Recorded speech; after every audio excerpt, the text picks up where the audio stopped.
Namaste and welcome back to Waking Up with Mindful Serenity. We're going to continue our little exercise of answering a question from the jar to see how we do on it. I am not going to set a time, but I am going to keep my time here so that I keep it under 4 minutes if I can. I'm looking at my time here. I'm going to pull out a question. Oh, it's a long one, it seems, from the jar.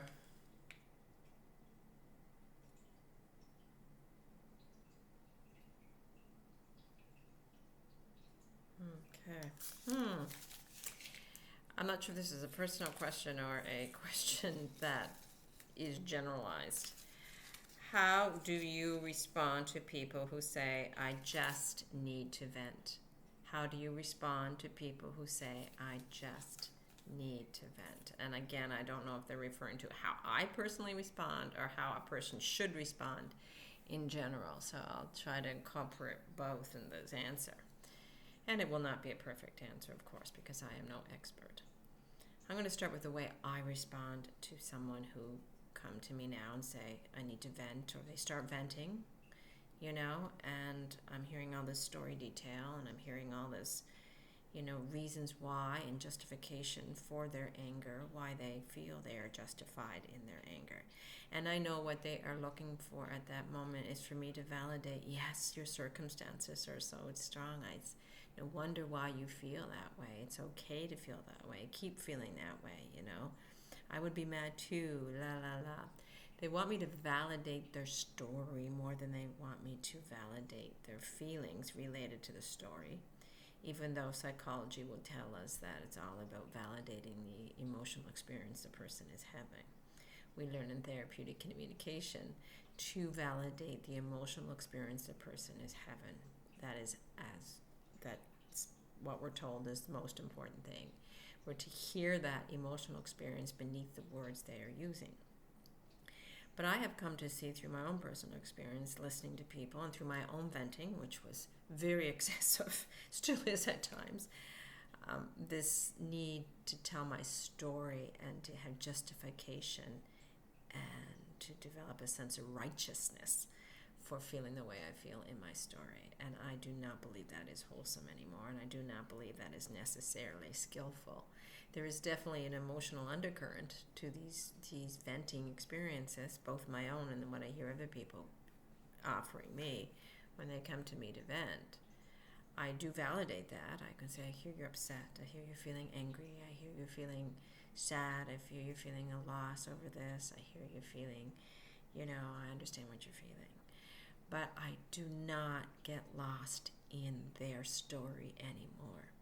There was a time especially when I was learning to be a communicator, that I would, pick up every nuance in the story, every detail, repeat it back to them, paraphrase, summarize, I would validate over and over again. I would ask for clarification on one part of the story, and I was very much in their story.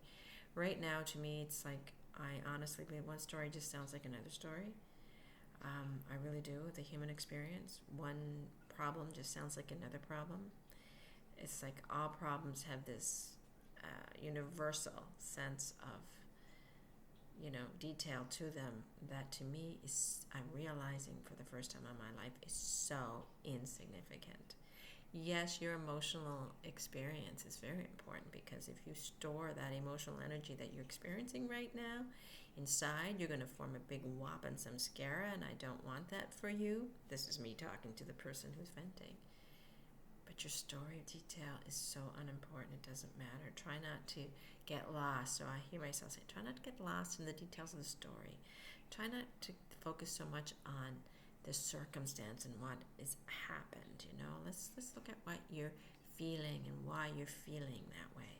Maybe that something inside you was triggered by this event, and maybe you should look inward and start seeing what you have going on in there that makes you react this way to what people are saying. And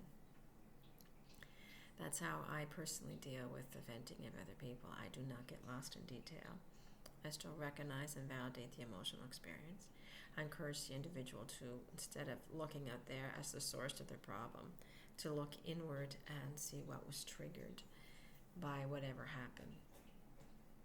And I And I guess I'm not a great communicator according to these people anymore. I am shutting them down, and I'm not validating them enough, and I'm not giving them what they want when they come to need event.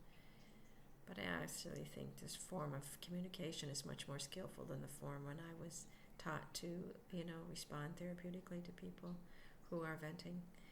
This form where I am maybe not so therapeutic, but a lot wiser in my approach.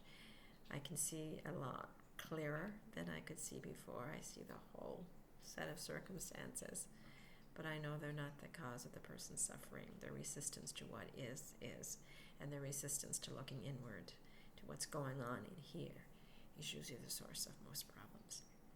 Well, that is what I learned from that. I hope that makes